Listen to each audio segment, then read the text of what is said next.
¿Creen ustedes que algunas muertes no son obra del destino, sino que están diseñadas tan intrincadamente como un plano técnico? Aquella mañana, si hubiera girado la llave una sola vez más, todo mi cuerpo habría terminado destrozado en la autopista. Pero lo que mi nuera nunca esperó es que yo siguiera vivo para contar toda la verdad. Si encuentran que esta historia merece ser expuesta, por favor suscríbanse al canal y cuéntenme desde dónde nos están viendo. Su apoyo es la mayor motivación para que yo continúe. Aquella mañana, la luz del sol primaveral se colaba por la ventana del garaje, iluminando el sedán plateado que había conducido durante casi 10 años.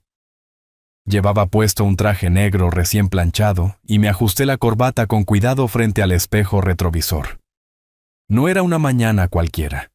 Me preparaba para conducir desde mi tranquilo vecindario hacia la gran ciudad, para asistir a la lectura del testamento de mi hijo, Alejandro. Solo pensar en la palabra testamento hacía que mi corazón pesara como una losa. 3 semanas antes, Alejandro, mi único hijo, ese muchacho que había construido una empresa de seguridad cibernética valorada en decenas de millones de dólares, murió repentinamente a los 42 años. Su muerte fue registrada por el médico como causa desconocida. Para un ingeniero como yo, esa frase no era más que un cuchillo sin filo. Poco convincente, confusa, pero lo suficientemente afilada para abrirme el pecho. Caminé hacia el auto y puse mi mano en la manija. Un ligero temblor recorrió mi cuerpo, pero pensé que eran solo los nervios de tener que enfrentar documentos legales y abogados. Respiré hondo, listo para tirar de la manija. En ese exacto momento, un grito rasgó la quietud de la mañana. «¡Héctor! No arranques el motor. Detente ahora mismo». Me quedé congelado, con la mano rígida y el corazón golpeando como tambores de guerra.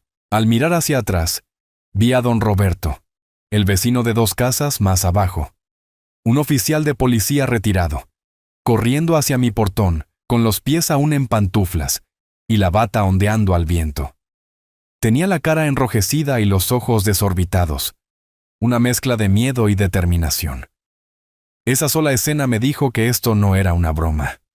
Un hombre curtido en batallas, que había investigado innumerables escenas de crimen sangrientas, nunca gritaría así por una vaga corazonada. Solté la manija quedándome inmóvil como hipnotizado. En ese instante, mi mente pintó imágenes aterradoras. El sedán acelerando en la autopista, los frenos fallando, la carrocería girando, estrellándose contra la barrera de contención. Me encontrarían entre metales retorcidos. Solo otro nombre añadido a una lista de defunciones. Don Roberto me alcanzó, sin aliento, con su mano temblorosa agarrando mi hombro. Su voz ronca pero firme. «Escúchame, Héctor. No enciendas el auto. Algo anda muy mal». Un hombre que había llevado el uniforme durante 30 años, que había sido testigo de innumerables accidentes, ahora temblaba de esa manera. Fue suficiente para hacerme estremecer. Pregunté débilmente, con la voz quebrada. «¿Qué sucede, Roberto?» Él tragó saliva con la mirada afilada. «Anoche vi una figura que se parecía mucho a Valeria, tu nuera, merodeando alrededor de tu auto. Pero llevaban capuchas, así que no pude estar seguro, y había un hombre extraño con ella». El aire en el garaje de repente se espesó. Valeria, la nuera que había estado vistiendo de negro y llorando durante las últimas 3 semanas, como una viuda doliente, de repente se convertía en sospechosa. Don Roberto tomó aire profundamente y continuó. Alrededor de las 11:45, fui al baño. Miré por la ventana y vi 2 figuras encapuchadas. Una de ellas tenía una silueta muy parecida a la de Valeria. Abrieron el capó de tu auto. Estuvieron manipulando algo durante 15 minutos. Cuando notaron la luz de mi habitación, entraron en pánico, cerraron el capó de golpe y corrieron. Escuché mi corazón latiendo en mis oídos, cada golpe como un martillo contra mis sienes. Solo un pensamiento resonaba. Si don Roberto tenía razón, Valeria había intentado matarme. Valeria heredaría casi $55 millones si yo moría. Solo un simple accidente de tráfico. En el camino a la gran ciudad, la policía registraría muerte accidental, sin sospechas. Y entonces, toda la fortuna de Alejandro caería limpiamente en las manos de la joven viuda.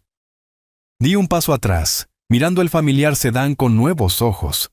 La carrocería aún brillaba, sin cicatrices, pero sabía que el peligro a veces se esconde dentro, como una serpiente en la hierba esperando para atacar.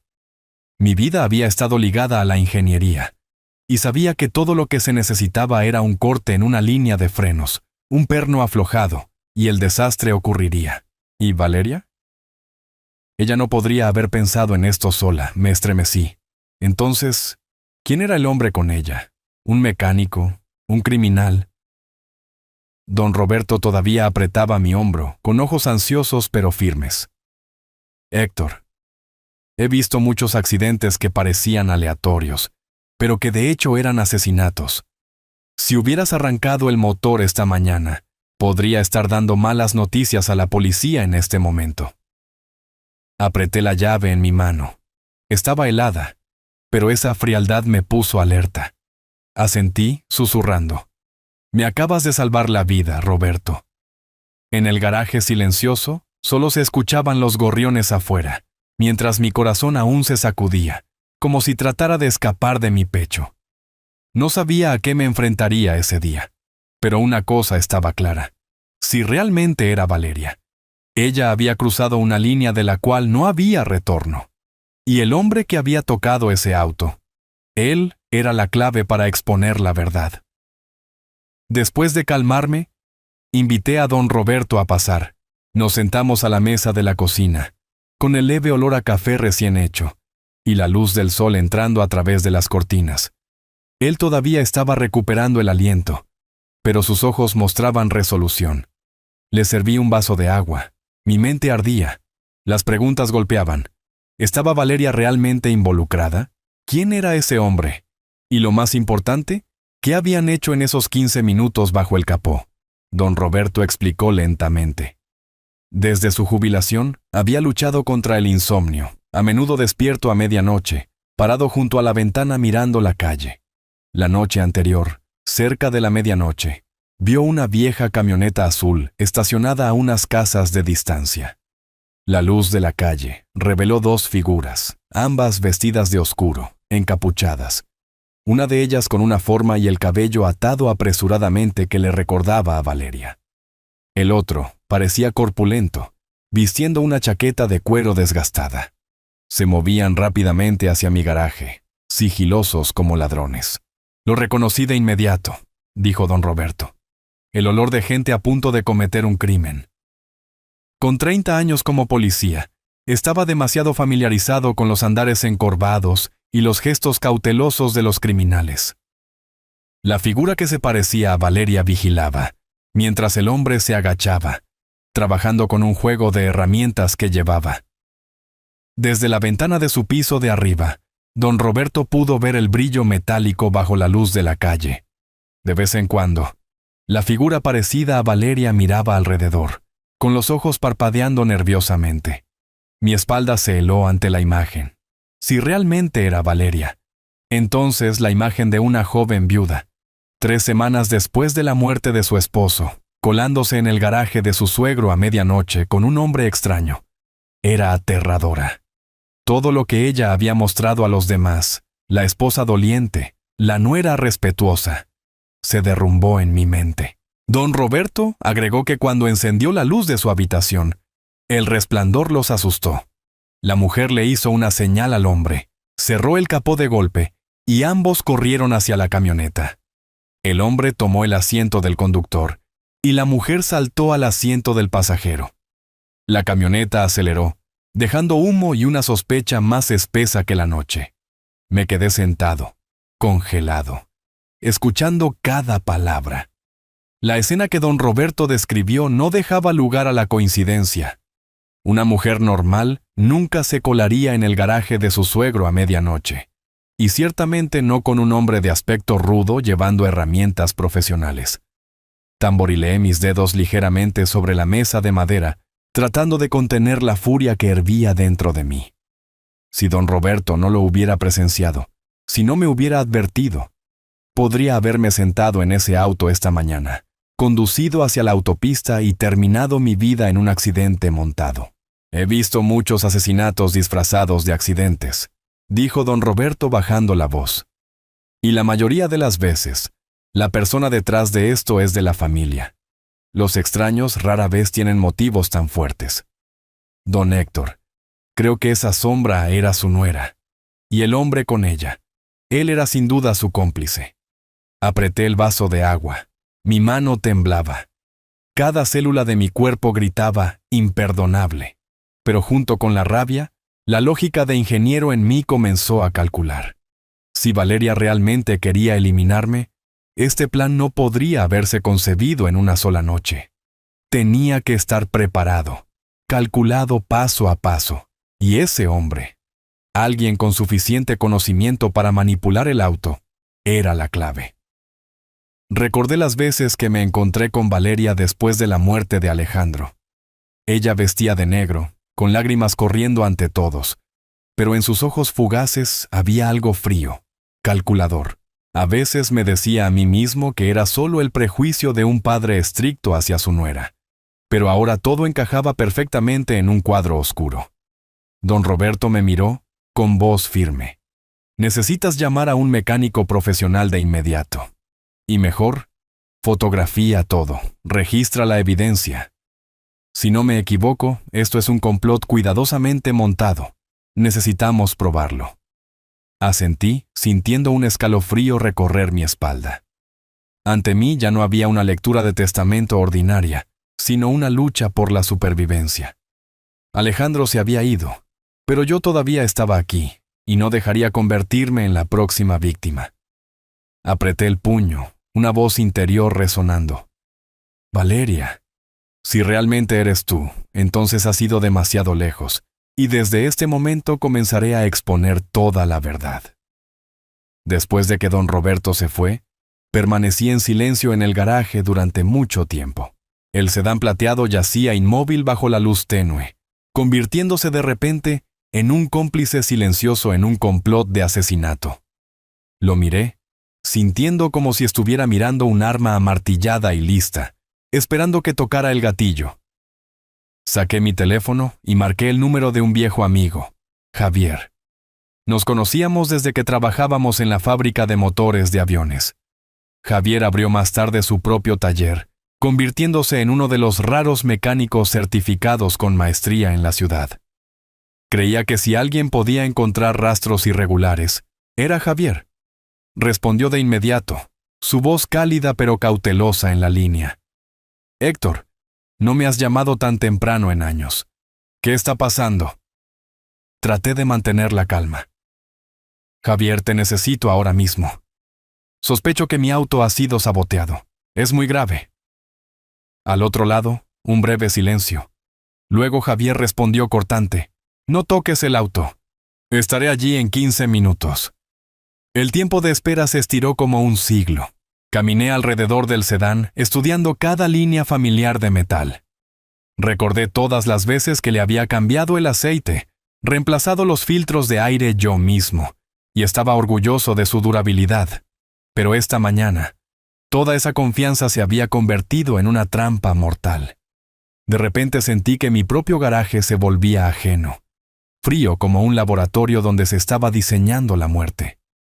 El pesado estruendo de un motor diésel resonó afuera. La pequeña camioneta de Javier se detuvo en el portón.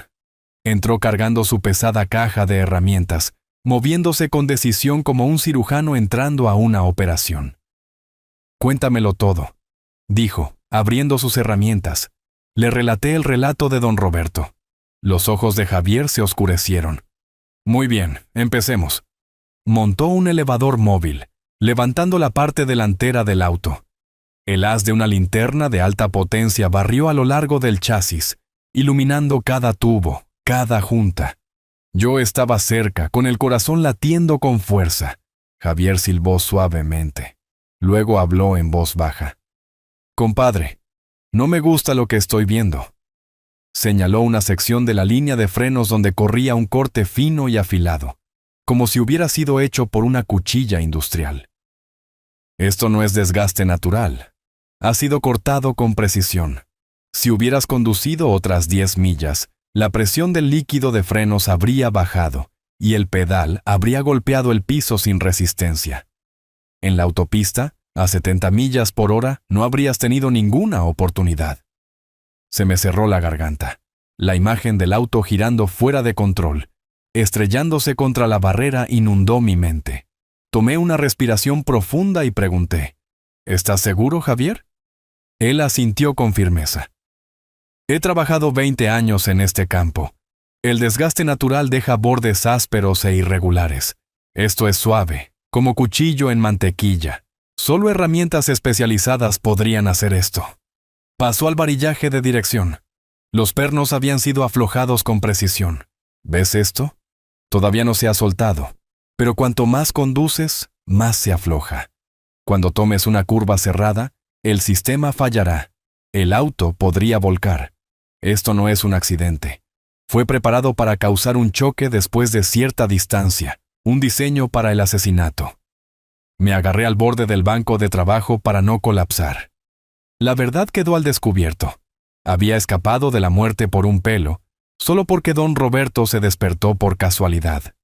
Y si la figura que don Roberto sospechaba realmente era Valeria, ella no podría haber hecho esto sola. Me volví hacia Javier, con la voz ronca. ¿Quién podría hacer esto? Javier se secó el sudor de la frente y respondió. Un mecánico.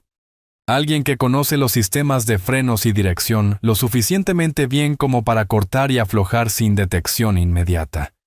Esto no es obra de un aficionado. Si Valeria está involucrada, tuvo ayuda. Sus palabras golpearon como el martillazo final. Las piezas coincidían con la historia de don Roberto. Dos figuras bajo la luz de la calle. El hombre extraño era la mano técnica detrás del complot. Un verdadero cómplice. Javier tomó su teléfono, fotografiando cada corte, cada perno. Los guardó cuidadosamente, con voz firme. Esto es evidencia. Debes llamar a la policía. Si es necesario, testificaré. Nadie puede argumentar contra esta prueba técnica. Lo miré, con la gratitud brotando, pero al mismo tiempo, la rabia surgió dentro de mí. Alejandro se había ido, y ahora yo era el objetivo. Incluso si todavía era una sospecha, todas las señales apuntaban a Valeria. Y si un cómplice mecánico estaba detrás de esto, tenía que sacar a ambos a la luz. Di un paso atrás, mirando el sedán suspendido en el elevador. Debajo, esos cortes fríos parecían heridas sangrantes. En ese momento me juré a mí mismo, Alejandro, hijo mío, no dejaré que tu muerte se desvanezca. Expondré todo y ellos pagarán. El sedán colgaba en el garaje, un testigo vivo del intento de asesinato. Agradecí a Javier, le pedí que guardara todas las fotografías y prometí discutir más a fondo más tarde. Pero no había tiempo para dudar. Hoy era la lectura del testamento de Alejandro, y yo tenía que estar allí. No podía dejar que aquellos que habían conspirado pensaran que había caído en su trampa. Llamé a un taxi. Cuando la puerta se cerró, me senté en silencio en el asiento trasero, el olor a cuero viejo mezclándose con un leve aroma a menta de un ambientador. El conductor me miró por el espejo retrovisor, luego apartó la mirada sin preguntar nada. Bien. Necesitaba silencio para pensar. Las calles familiares de mi barrio se deslizaban por la ventana, los arces verdes, las pacíficas casas de ladrillo rojo, todo igual. Pero a mis ojos todo había cambiado. Sabiendo que aquí, en este tranquilo vecindario, alguien había conspirado para matarme, sentí que el mundo a mi alrededor se convertía en un escenario, y yo era el personaje principal atrapado en una trampa invisible. Saqué mi teléfono. En la carpeta todavía estaban los registros médicos de Alejandro. Los abrí, con los ojos fijos en cada línea de las notas del doctor. 12 de marzo. El paciente se presenta con fatiga, dolor abdominal. 18 de marzo. Pérdida rápida de peso. Náuseas persistentes. 2 de abril. Cuerpo severamente debilitado, sin respuesta al tratamiento. Y 9 de abril. El certificado de defunción breve y frío. Causa desconocida. Solo 3 semanas. De un hombre sano que todavía iba al gimnasio cada mañana, comiendo con disciplina, repentinamente reducido a un cadáver. Recordé a Alejandro llamándome, con voz débil pero firme. «Papá, si algo me pasa, cuídate de Valeria». En ese momento, lo descarté, pensando que estaba paranoico bajo la influencia de los analgésicos. Pero ahora, viajando en el taxi hacia el centro de la gran ciudad, finalmente entendí. Esa advertencia fue su último testamento. Se me cerró la garganta. La imagen de Alejandro apareció en mi mente, con los ojos brillando cada vez que hablaba de un proyecto de seguridad cibernética, una sonrisa de confianza cuando firmaba un nuevo contrato, y la mirada agotada en la cama del hospital. Un hombre así no podía colapsar repentinamente en 3 semanas. Entonces, ¿quién acortó su vida? El instinto me dijo que las sospechas de don Roberto podrían ser correctas, que Valeria no solo estaba conectada con el auto, sino que también podría estar ligada a la muerte de Alejandro. Y tal vez, como el sedán en el garaje, la muerte de Alejandro también fue un diseño deliberado, una trampa tendida lentamente con algún veneno que la medicina difícilmente podría detectar hasta que fuera demasiado tarde. El taxi aceleró sobre el puente que cruza el río, el agua brillando bajo el sol del mediodía. Los rascacielos emergieron, reflejando la luz como miles de ojos observando. De repente me sentí como un guerrero solitario entrando en un campo de batalla, donde el oponente había preparado trampas, esperando que tropezara. Pero esta vez, yo ya lo sabía. Apreté mi teléfono, sintiendo mi mano temblar no solo de ira, sino de determinación. Alejandro se había ido, pero yo todavía estaba vivo, y haría todo lo posible para sacar la verdad a la luz. Aunque todavía no había pruebas absolutas, cada detalle en el registro médico, cada corte debajo del auto, todo apuntaba en la misma dirección. El taxi giró hacia la calle principal que conducía directamente al distrito financiero. Altísimos edificios de cristal me rodeaban, sus reflejos deslumbrantes. Tomé una respiración profunda, me senté derecho, imaginando una armadura invisible sobre mi cuerpo. En mi cabeza, un voto resonó. Alejandro, descansa en paz, no dejaré que tu muerte sea olvidada. Y aquellos que te mataron, que intentaron matarme, pagarán. El edificio de cristal del bufete de abogados Vargas se alzaba alto en el centro de la ciudad, sus ventanas reflejando el sol del mediodía como miles de ojos, observando cada uno de mis pasos. El taxi se detuvo, pagué, y me quedé inmóvil unos segundos en la acera. La gente pasaba apresurada con trajes pulcros y zapatos lustrados, todos corriendo como si compitieran contra el tiempo. Pero para mí, todo lo de afuera era borroso. Solo pensaba en una cara. Valeria. Crucé la puerta giratoria y el aire acondicionado me envolvió. El piso de mármol brillaba. El mostrador de recepción era alto y los sillones de cuero estaban cuidadosamente dispuestos. En la esquina de la sala de espera, bajo la luz de la gran ventana, estaba sentada Valeria. Una costosa revista de moda descansaba flojamente en su regazo. Su mano pasaba las páginas sin mirar, como si solo quisiera aparentar calma. Pero cuando sus ojos se encontraron con los míos, todo se hizo añicos. El rostro de Valeria palideció. Sus labios se separaron como para decir algo, pero se lo tragó. La revista se deslizó de su mano, golpeando el suelo, el sonido resonando extrañamente en el espacio silencioso. La miré directamente a los ojos. Ese breve sobresalto fue suficiente para entender que mi llegada a salvo estaba fuera de los cálculos de alguien. Caminé lentamente, cada paso resonando en el piso de piedra como redobles de tambor. Valeria se levantó de un salto, tratando de recuperar su orgullo habitual. Forzó una sonrisa, pero las comisuras de su boca temblaban. Tú... no esperaba que vinieras. Su voz era delgada como un hilo, sin embargo, intentó insertar un toque de arrogancia. Me detuve, manteniendo la distancia justa, mi voz uniforme. ¿De verdad? Interesante. ¿Y por qué pensaste que no vendría? Enfaticé cada palabra. Mis ojos nunca dejaron el rostro que había perdido su máscara cosmética. Valeria se humedeció los labios, su mirada evasiva. Yo solo pensé que tal vez no te sentirías lo suficientemente bien para viajar lejos hoy. Sus palabras cayeron sobre el suelo frío como una hoja sin filo. No respondí de inmediato, solo incliné la cabeza para mirar más de cerca, dejando que el silencio se convirtiera en presión. Luego bajé la voz, tensándola ligeramente. Curioso. Alguien dijo que mi auto fue merodeado anoche. La tez de Valeria cambió de pálida a rígida. Parpadeó rápidamente. Luego forzó una sonrisa. ¿De qué estás hablando? No entiendo. Pero las manos que agarraban el borde de la silla la traicionaban. No necesitaba confesión. Esas manos temblorosas señalaban que no era inocente. El aire en el vestíbulo se volvió pesado.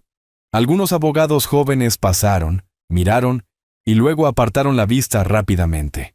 Valeria todavía intentaba reconstruir la máscara de una joven viuda con estilo, pero las grietas eran claras. Dejé que el silencio se extendiera un poco más, lo suficiente para que ella se sintiera expuesta ante los ojos de todos. Finalmente, Valeria exhaló. Enderezó la espalda y levantó la barbilla como alguien que tiene la ventaja. De todos modos, todo se resolverá pronto. Alejandro me dejó todo a mí. No obtendrás nada, y estoy lista para disfrutar la vida que merezco. Miró por la ventana hacia los edificios junto al gran lago, brillando. ¿Ves? Ya he dado un depósito para el ático allí. En solo unas horas, todo será mío. El frío se apoderó de mí mientras escuchaba. Alejandro aún no había descansado, y sin embargo su esposa ya estaba ansiosa por comprar una casa nueva con la herencia. Ni un atisbo de tristeza, ni un momento de recuerdo, solo ambición y cálculo. Tomé una larga respiración, mantuve mi voz tranquila. Deberías tener cuidado, Valeria. No todo sale como piensas. Un destello de inquietud cruzó los ojos de Valeria, pero lo ocultó con una sonrisa amarga. Siempre me has menospreciado, ¿verdad? Entonces solo espera y verás. En ese momento, la puerta de vidrio esmerilado grabada con Sala de Conferencias A se abrió ligeramente. La secretaria salió con voz educada. Señora Valeria, señor Héctor, por favor pasen. El licenciado Vargas los espera. Valeria se ajustó el vestido, caminando con confianza como si entrara a una coronación. Sus tacones altos resonaban agudamente en el piso, el sonido como una cuenta regresiva para una gran actuación. La sala de conferencias del bufete Vargas estaba en el piso 47, con ventanales de piso a techo frente al azul profundo del gran lago. Adentro, la luz inundaba la larga mesa de caoba y las sillas de cuero negro brillante. Cada detalle exudaba solemnidad y poder. El abogado Vargas, con cabello gris cuidadosamente peinado y gafas de montura dorada, se puso de pie cuando entramos. Extendió una mano, su voz baja y mesurada. Mis condolencias, don Héctor y señora Valeria. Asentí mientras Valeria sonreía con confianza, como si la reunión de hoy fuera simplemente una formalidad, confirmándola como dueña de una vasta fortuna. Nos sentamos. Valeria eligiendo la silla directamente frente a la ventana, la luz golpeando su rostro cuidadosamente maquillado, posando como el retrato de una ganadora. Observé en silencio, dejándola saborear los últimos minutos de su ilusión. El licenciado abrió su maletín, cada movimiento lento y seguro. Desplegó un archivo grueso, con voz firme. El testamento del señor Alejandro, fechado el 25 de marzo, notariado y certificado según las regulaciones. Hay 3 testigos, incluido su médico personal. Valeria asintió. Las comisuras de su boca se levantaron ligeramente. En este documento, continuó el abogado, El señor Alejandro declara claramente su deseo de asegurar el cuidado a largo plazo de su padre, don Héctor, y también declara claramente. El abogado hizo una pausa de un segundo. Luego habló distintamente. La totalidad del patrimonio, incluyendo la empresa, bienes raíces y cuentas valoradas en aproximadamente $55 millones, se transfiere al señor Héctor. La habitación quedó en silencio.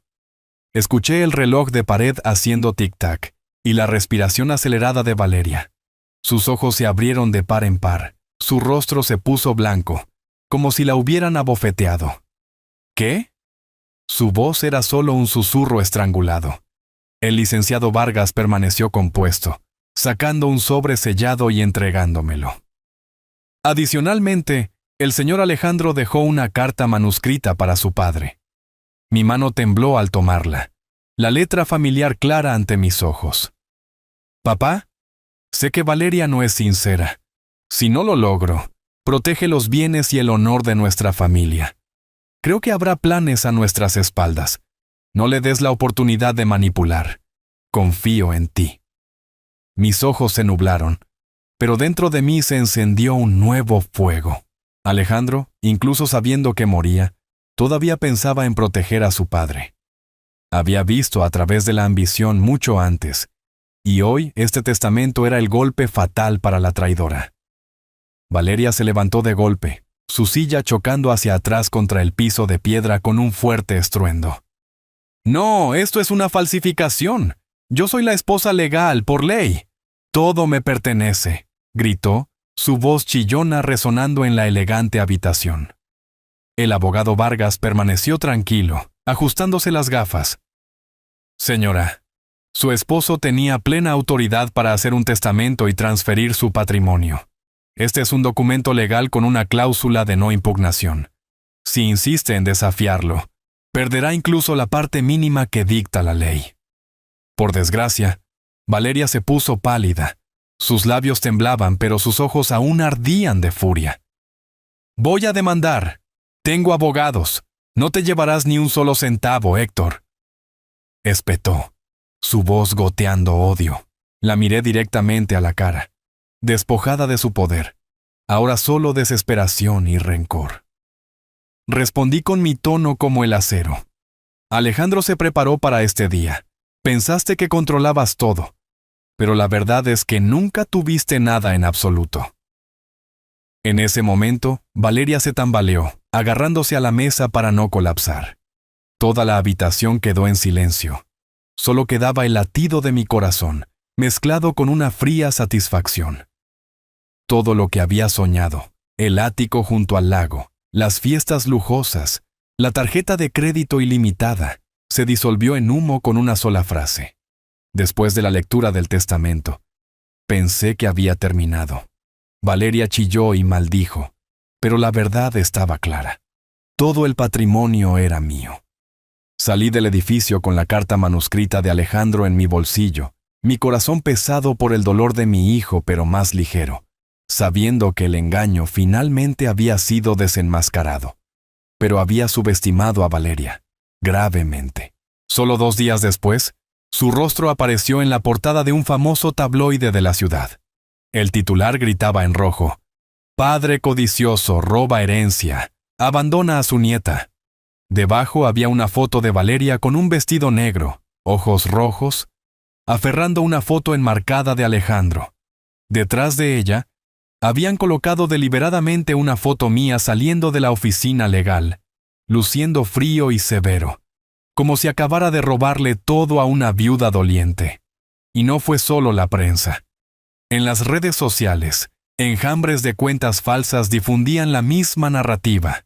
Es solo un viejo egoísta, robando dinero a su nuera y dejando a su familia en la calle. Codicioso, no diferente a un capitalista sin corazón. Los comentarios cortaban como cuchillos. Los vecinos comenzaron a mirarme de manera diferente. Algunos susurraban a mis espaldas, otros evitaban mi mirada. Uno incluso se burló cuando recogí mi periódico. «Don Héctor, ¿no le da vergüenza pelear con su joven nuera por dinero? Peor aún, unos parientes lejanos, Gente que rara vez hablaba conmigo, de repente llamaron reprochándome. Un primo incluso dijo, deberías compartir la herencia con Valeria, al menos por la memoria de la familia. La gente allá afuera está diciendo que eres cruel. Me senté en mi sala de estar, leyendo cada artículo, cada comentario, sintiendo como si el mundo entero me estuviera acorralando. Mi corazón se apretó, no por el dinero o la reputación, sino porque sabía que Valeria estaba orquestando todo esto. Había contratado un equipo de abogados de relaciones públicas y manipuladores de medios, presentándose como la víctima perfecta, mientras me pintaba como el villano a los ojos del público. Una tarde, 2 oficiales de policía llamaron a mi puerta. Eran educados, pero sus ojos indagaban. Recibimos una queja de la señora Valeria. Ella afirma que usted ha hecho amenazas y puede representar un peligro. Necesitamos su cooperación para responder algunas preguntas. Me quedé quieto, mi corazón latiendo como un tambor. Valeria no solo estaba jugando con los medios, quería arrastrar a la ley, encadenarme, al menos ante la opinión pública. Esa noche, volví a abrir la carta de Alejandro. Su letra desordenada pero fuerte me sacó del abismo. No confíes en ella. Confío en ti. Miré cada palabra, sintiendo a Alejandro justo a mi lado, recordándome no caer. Valeria podía comprar periódicos, contratar abogados de imagen y difundir mentiras por todas partes. Pero la verdad permanecía. Los cortes debajo del auto, los registros médicos anormales, el testimonio de don Roberto, todo esperando ser tejido en una imagen completa. Sabía que la batalla apenas había comenzado, y cuanto más fuerte atacaba Valeria, más cerca estaba de exponerse a sí misma. Pero si me retrasaba aunque fuera un paso, la opinión pública me enterraría antes de que la verdad pudiera hablar. 3 días después de la lectura del testamento, mientras el escándalo aún rugía en la prensa, recibí una llamada inesperada. Era el señor Méndez, el vecino de enfrente, un ingeniero electrónico jubilado. Su voz era urgente. Héctor, deberías venir a mi casa de inmediato. Tengo algo que necesitas ver. Caminé hacia allá, abrumado por el temor. Méndez me llevó a su sótano, donde había instalado un sistema de seguridad casero, con cámaras de gran angular apuntando a la calle. Abrió su computadora portátil, rebobinando hasta la noche en que don Roberto me había advertido. La pantalla estaba granulada, la luz de la calle tenue, pero aún mostraba 2 figuras cerca de la medianoche. Una pequeña, con el cabello atado apresuradamente, vistiendo un vestido oscuro. La otra más alta, con una chaqueta de cuero desgastada, llevando una caja de herramientas. Ambos se movían rápidamente hacia mi garaje. Méndez señaló la imagen, su voz firme. La amplié tanto como pude, pero las caras no son claras. Ambos llevan capucha y la cámara no pudo captar detalles. Pero mira, ese caminar, esa ligera cojera de la mujer. Lo he visto antes. Es Valeria. Me quedé en silencio. En la pantalla, la figura más pequeña ocasionalmente levantaba la cabeza, la luz revelando mechones de cabello atado hacia atrás. Demasiado similar para ignorar, pero no suficiente para condenar. Méndez continuó. ¿Y el hombre? La forma en que llevaba la caja de herramientas, el paso firme, ese no es un aficionado. He trabajado toda mi vida en electrónica. Puedo decirlo con solo mirar. Este es un técnico, alguien acostumbrado a las herramientas. Asentí, con el pecho apretado por emociones encontradas. La grabación no mostraba rostros claros, pero reforzaba el relato de don Roberto y los hallazgos de Javier. Una mano mecánica experta estaba detrás de esto, y Valeria, como mínimo, había estado allí. Méndez avanzó el video. Cuando la luz del dormitorio de don Roberto se encendió repentinamente, ambas figuras se asustaron, cerraron apresuradamente el capó y corrieron hacia una camioneta azul. Estacionada calle abajo, la cámara capturó una matrícula borrosa, solo las 2 primeras letras visibles, ILK9. Mi respiración se detuvo. Esta era la primera pista directa hacia el cómplice, una matrícula. Méndez puso una mano en mi hombro. No quiero entrometerme en tu familia, pero he vivido aquí toda mi vida. No puedo ignorar lo que vi. Guarda esta grabación. Puede que la necesites. Apreté la memoria USB que contenía el video, sintiendo como si tuviera una pieza crucial del rompecabezas. Pero también sabía que Valeria no se quedaría de brazos cruzados. Había construido su trampa mediática. Ahora seguramente trataría de borrar la evidencia real. Al regresar a casa, viendo las largas sombras estirarse por la calle, un pensamiento escalofriante cristalizó. Esto ya no era sospecha, sino una guerra entre la evidencia y las mentiras. Y desde este momento, tenía que estar un paso por delante, o sería enterrado por una verdad retorcida. Esa noche me senté en mi estudio, la lámpara de escritorio brillando sobre una pila de papeles y el USB que Méndez me había dado. En la pantalla de la computadora, el cuadro se congeló en las dos figuras corriendo hacia la camioneta azul. La matrícula borrosa por el resplandor, pero los dos primeros caracteres permanecían. ILE K9. Hice zoom en cada cuadro, mis ojos esforzándose como para perforar la pantalla.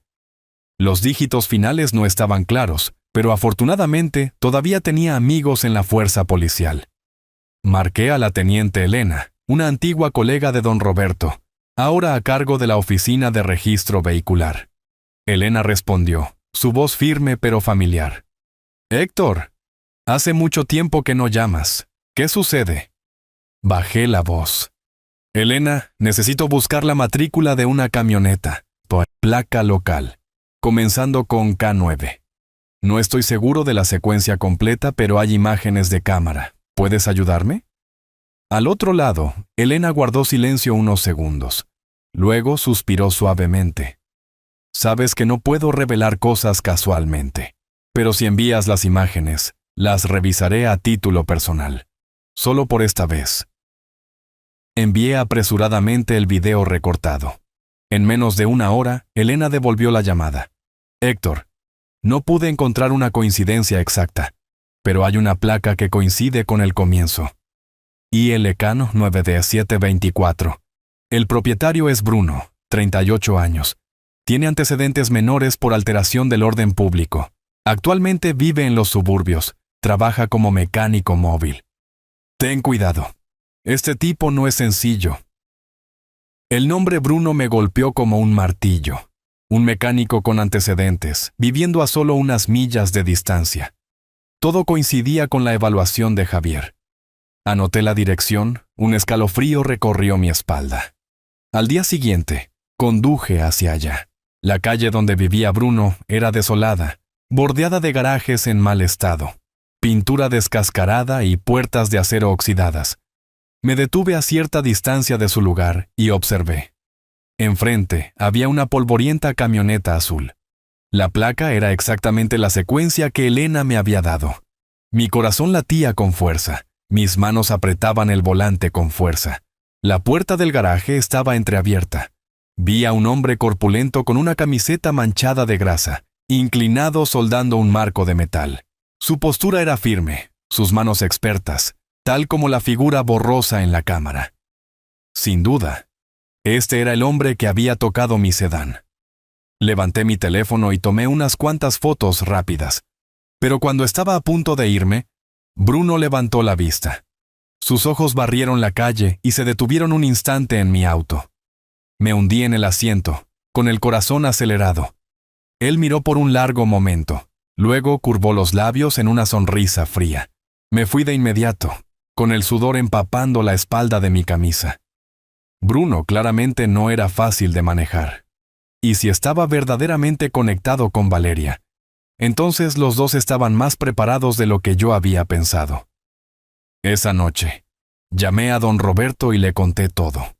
Guardó silencio durante un largo rato. Luego dijo con firmeza: «Héctor, tienes la llave. Pero recuerda, no actúes solo. Necesitamos más pruebas. Un paso en falso ahora y pueden convertirte en un intruso, incluso en un acosador». Me quedé quieto, aferrando las fotos que había tomado. Bruno, la mano mecánica en las sombras. Sabía que él era la pieza que podía voltear el tablero, pero también sabía que cuanto más me acercaba a la verdad, más me adentraba en el peligro. Y era posible que tanto don Roberto como yo estuviéramos siendo vigilados. Después de una reunión en un café, don Roberto y yo nos quedamos para trazar una estrategia. Tamborileó sobre la mesa, bajando la voz. Valeria es una zorra, no confesará. Si queremos pruebas, seguimos a Bruno. Tipos como él no son leales. Es un matón de poca monta metido en el juego. Se quedará sin efectivo y volverá para exprimir más. Entonces hablará. Asentí entendiendo de inmediato. Valeria podía ser astuta, pero el cómplice mecánico era diferente. Él la tenía en sus manos. Así que tarde o temprano, se convertiría en una carga. Solo necesitábamos esperar el momento adecuado. Don Roberto llamó a unos cuantos ex colegas de confianza. Aceptaron ayudar extraoficialmente. No se nos permite poner una trampa directa, dijo, pero la vigilancia es legal. Durante los siguientes 7 días, el equipo de don Roberto se turnó para seguir a Bruno. Entraba y salía de bares de tercera categoría en los suburbios, o se plantaba en las máquinas tragamonedas. Cada dólar que alimentaba a las máquinas vaciaba sus bolsillos, rápido. El hombre era un barril sin fondo, listo para vender a cualquiera por dinero en efectivo. El 8º día, sucedió, un miembro del equipo informó. Bruno había arreglado encontrarse con Valeria en un pequeño café en el lado oeste. Un lugar tranquilo, mesas y sillas gastadas, solo un puñado de clientes. Don Roberto desplegó un pequeño truco. Hizo que uno de sus hombres se hiciera pasar por un mensajero, llevando una pila de archivos falsos, y pasara por su mesa justo cuando los dos se sentaban. En el momento de recoger los papeles caídos, el hombre fijaría una pequeña grabadora debajo de la mesa. Esa tarde, Valeria llegó primero. Entró con un vestido negro ajustado, el cabello recogido apresuradamente, su actitud tensa. Eligió una mesa en un rincón apartado, tamborileando los dedos sobre la madera. 5 minutos después, apareció Bruno, chaqueta de cuero arrugada, ojos inyectados en sangre por falta de sueño. Se dejó caer en la silla y acercó el vaso de agua hacia él. Justo en ese momento, el mensajero pasó, la pila de archivos cayendo al suelo. Se agachó para recoger los papeles, disculpándose profusamente.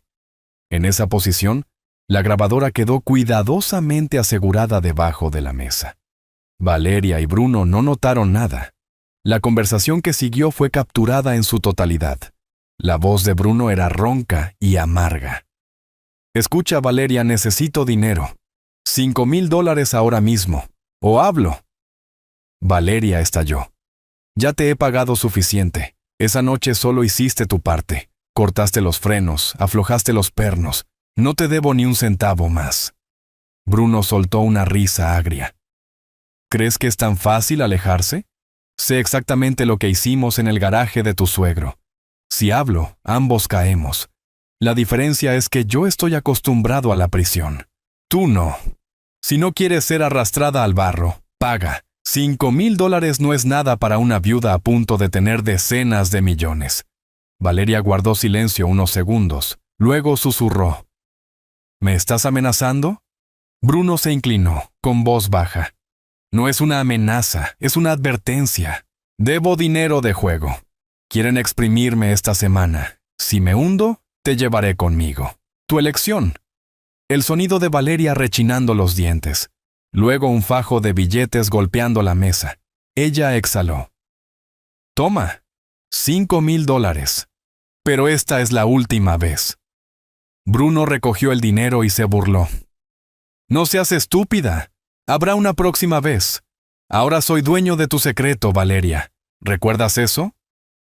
La grabación terminó con el arrastre de sillas y los pasos apresurados de Valeria saliendo del café. Esa noche, don Roberto reprodujo cada palabra a través de los altavoces en mi sala de estar. La voz de Valeria. La voz de Bruno. Ellos mismos expusieron el complot. Los ojos de don Roberto se iluminaron. Héctor, esto es oro. Con este audio, más las imágenes de la cámara y el análisis técnico de Javier, Podemos presionar al fiscal para abrir un caso criminal. Valeria acaba de cavar su propia tumba. Me quedé sentado, escuchando las palabras temblorosas de Valeria resonar desde el pequeño altavoz, un frío extendiéndose en mi pecho.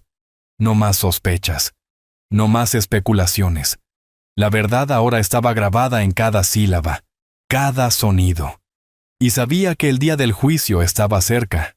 Esa noche, cuando el audio terminó, la habitación se hundió en un denso silencio. Me senté inmóvil, cada nervio estirado hasta el punto de romperse. Cada palabra de Valeria, cada risa burlona de Bruno golpeaba mi pecho como martillazos. Había pensado que estaba mentalmente preparado para cualquier posibilidad. Pero cuando la verdad sonó clara desde ese pequeño altavoz, me di cuenta de lo profundamente que todavía dolía. Don Roberto guardó cuidadosamente la grabadora en una bolsa protegida contra señales, su voz volviéndose grave. Esta es evidencia directa. Valeria no puede negarlo ahora, pero para asegurar una condena, necesitamos más. Quiero unirlo todo, una imagen completa. Cuando el fiscal reciba el archivo, no podrán ignorarlo. Y así, en los días que siguieron, don Roberto, Javier y yo fuimos con todo. Javier nos dio una serie de fotos de primer plano de debajo del auto. El corte limpio como navaja en la línea de frenos. El perno de la barra de dirección aflojado con precisión.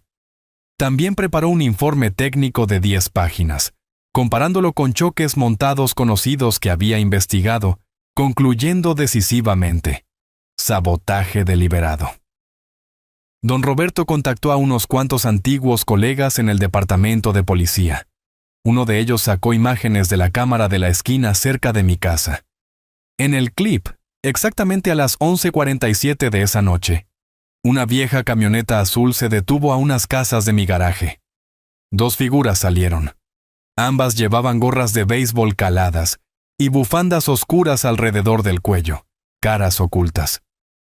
Pero la mujer de complexión pequeña con el cabello ligeramente largo mostrándose debajo de la gorra. Todo coincidía. «No necesitamos caras», dijo don Roberto con ojos experimentados y agudos. «Solo necesitamos probar que el tiempo y el contexto se alinean.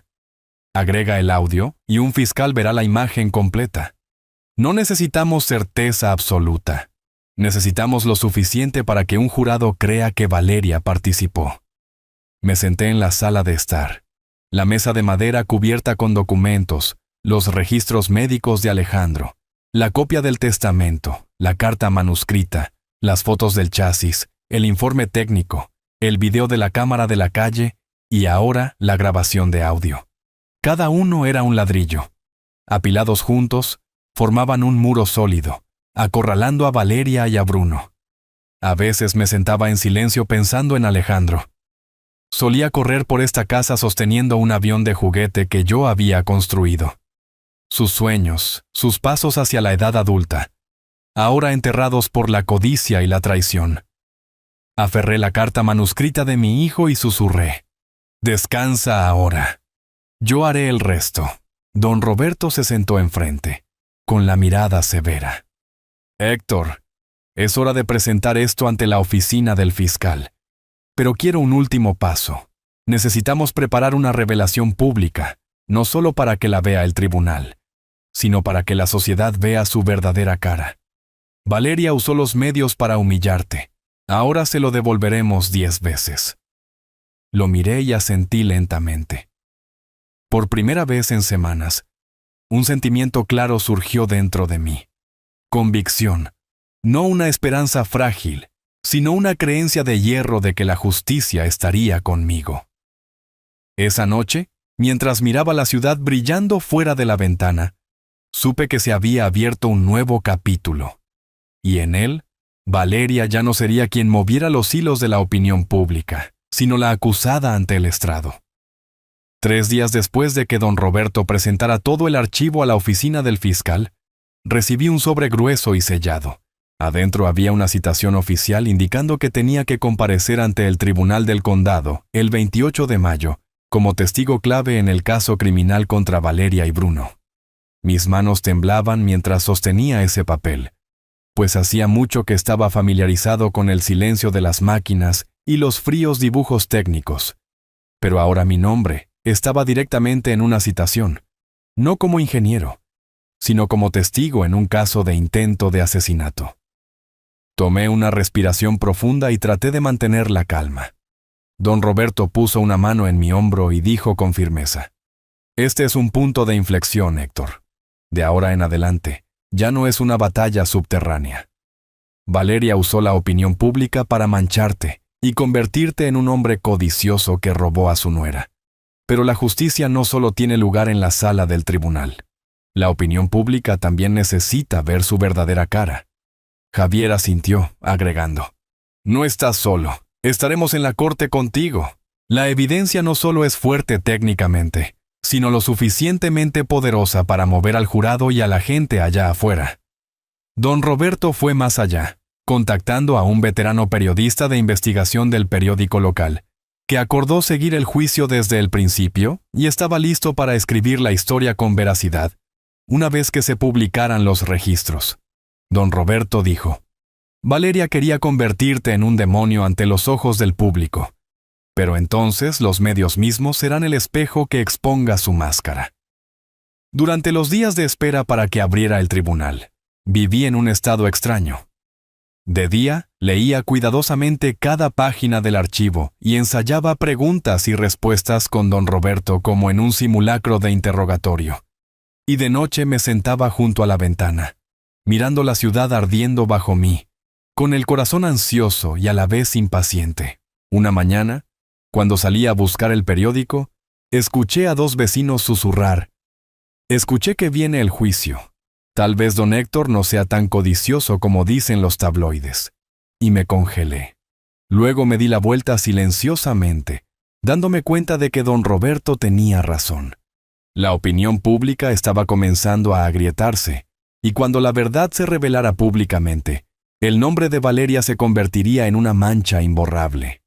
Doblé la citación y la puse en el bolsillo de mi pecho, mi mano apretada con fuerza, y recordé el mensaje de Alejandro en su carta: «No confíes en ella, confío en ti».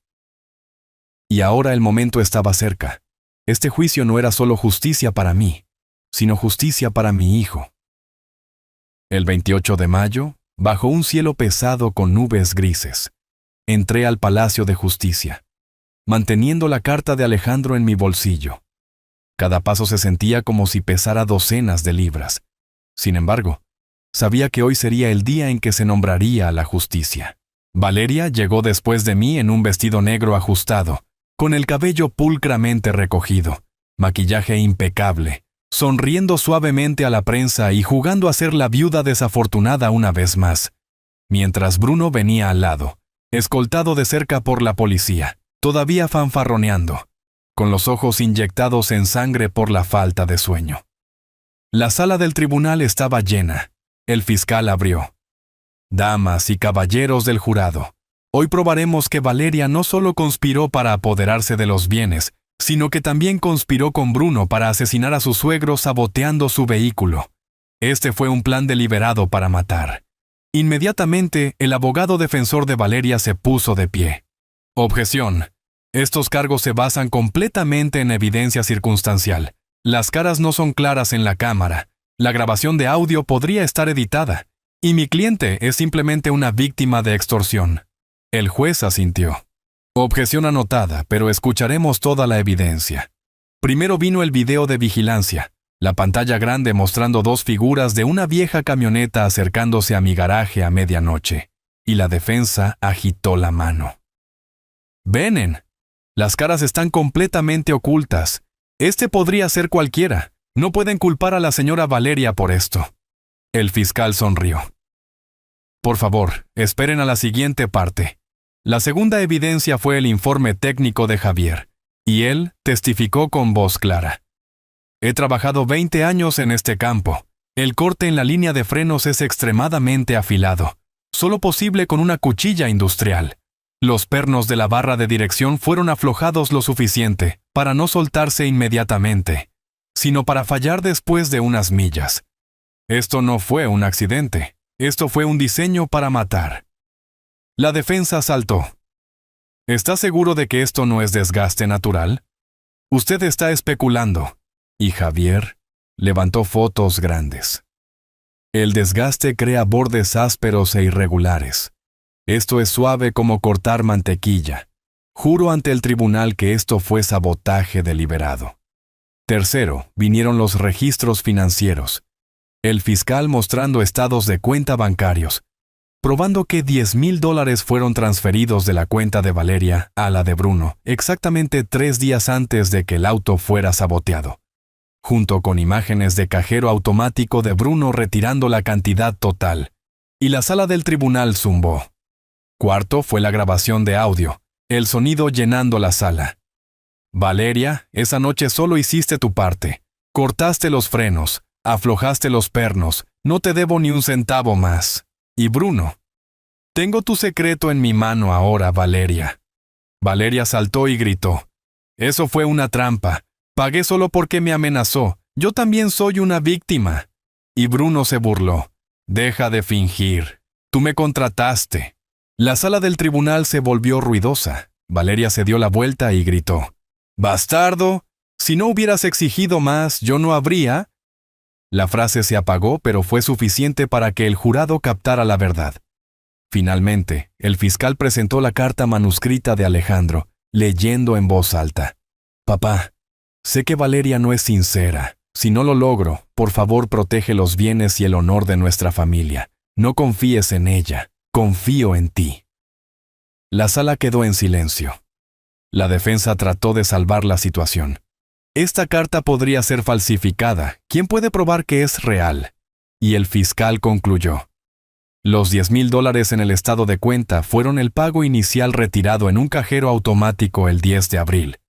Y los $5,000 en el audio fueron dinero suplementario para silenciarlo, debido a deudas de juego. 2 veces, 2 propósitos. Pero ambos apuntan a un solo complot. El fiscal llamó inmediatamente al médico personal de Alejandro, uno de los 3 testigos del testamento, quien confirmó. Esta es de hecho la letra de Alejandro. Fui testigo de cuando escribió esa carta. La sala del tribunal estalló. Valeria colapsó en su silla con el rostro ceniciento, y Bruno enfureció. Ella me obligó a hacerlo. Quería al viejo muerto por el dinero. El jurado tardó poco más de 1 hora en regresar, y el portavoz declaró.